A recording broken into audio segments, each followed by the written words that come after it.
इस वक्त की बड़ी खबर आपको बता दे, अमेरिका की तरफ से गजा को लेकर एक बड़ा प्लान सामने आया है।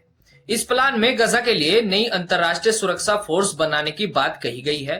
आगे कई बड़ी खबरें आपको आसान और सरल भाषा में बताने की कोशिश करूंगा। मैं हूं सलमान और आप देख रहे हैं दी सलमान हसन।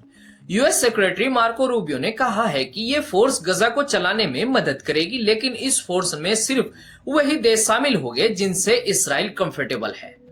रिपोर्ट के मुताबिक रूबियो ने यह भी साफ कर दिया है कि हमास को किसी भी भूमिका में शामिल नहीं किया जाएगा। यहां तक कि संयुक्त राष्ट्र की एजेंसी जो गजा में मानवीय सहायता की भूमिका निभा रही है, उसको भी इस प्रक्रिया से बाहर रखा जाएगा। कहा जाए तो रूबियो का बयान इस ओर इशारा करता है कि अमेरिका गजा की सुरक्षा में सिर्फ उन्हीं देशों को शामिल करना चाहता है जिन पर इसराइल को पूरा भरोसा है। दोस्तों, खबरों की बात करें तो अभी तक गजा के लिए कोई अंतर्राष्ट्रीय सुरक्षा फोर्स बनी नहीं है। यह फिलहाल सिर्फ एक बयान के रूप में सामने आया है। इसराइली दौरे के दौरान दिए गए अपने बयान में रूबियो ने साफ कहा, संयुक्त राष्ट्र एजेंसी भविष्य में गजा में सहायता वितरण में कोई भूमिका नहीं निभाएगी। वहीं दूसरी तरफ संयुक्त राष्ट्र एजेंसी ने रूबियो के इस बयान को खारिज करते हुए कहा, उनकी मौजूदगी गजा की मानवीय जरूरतों को पूरा करने के लिए बेहद अहम है। संयुक्त राष्ट्र अधिकारी फरहान हक ने रूबियो के बयान को अस्वीकार करते हुए कहा, यूएनआरडब्ल्यूए गजा में हमारे मानवीय ऑपरेशन की रीढ़ है। उन्होंने ये भी दोहराया कि कोई अन्य संगठन संयुक्त राष्ट्र एजेंसी की जगह नहीं ले सकता। माना जा रहा है कि गजा में पिछले 2 सालों से चल रहे इजरायली सैन्य अभियानों और घेराबंदी के बीच यह मानवीय सहायता एजेंसी बेहद जरूरी भूमिका निभा रही है।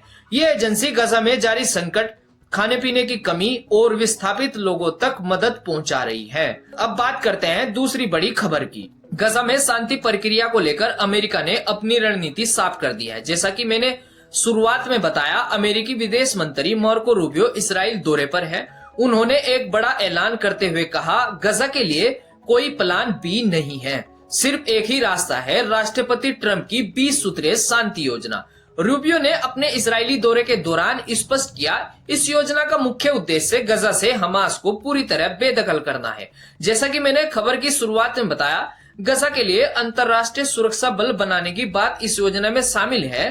ट्रंप योजना के दूसरे चरण में यह अंतर्राष्ट्रीय फोर्स गजा में प्रवेश करने की बात कही गई है। रूबियो के मुताबिक इसराइल को इस बल की संरचना से पूरी तरह संतुष्ट होना होगा। रूबियो ने यह भी कहा कि इसराइल ने 10 अक्टूबर को शुरू हुए संघर्ष विराम की शुरुआती शर्तों का पालन किया है और अपनी जिम्मेदारियों को निभाया है। इसलिए अब हमास को भी अपने हथियार छोड़ देने चाहिए ताकि ट्रंप की 20 सूत्रीय शांति योजना को आगे बढ़ाया जा सके।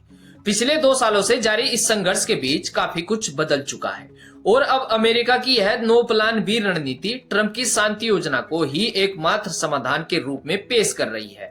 यह योजना संयुक्त राष्ट्र की मानवीय एजेंसी को बाहर रखकर एक अंतर्राष्ट्रीय बल पर भरोसा करके गजा के भविष्य को आकार देने की कोशिश कर रही है। अब देखना यह होगा कि अंतर्राष्ट्रीय समुदाय, खासकर संयुक्त राष्ट्र, इस पर कैसी प्रतिक्रिया देता है, क्योंकि अमेरिका अब खुलकर यह संकेत दे रहा है कि संयुक्त राष्ट्र की मानवीय एजेंसी को किनारे कर दिया जाएगा।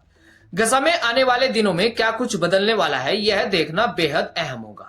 दोस्तों, इस तरह की खबरों के लिए चैनल को सब्सक्राइब जरूर करें और इस पूरे मामले पर आपकी क्या राय है वो कमेंट्स में बताना न भूलें। मिलते हैं नई खबरों के साथ, तब तक के लिए मुझे दीजिए इजाजत।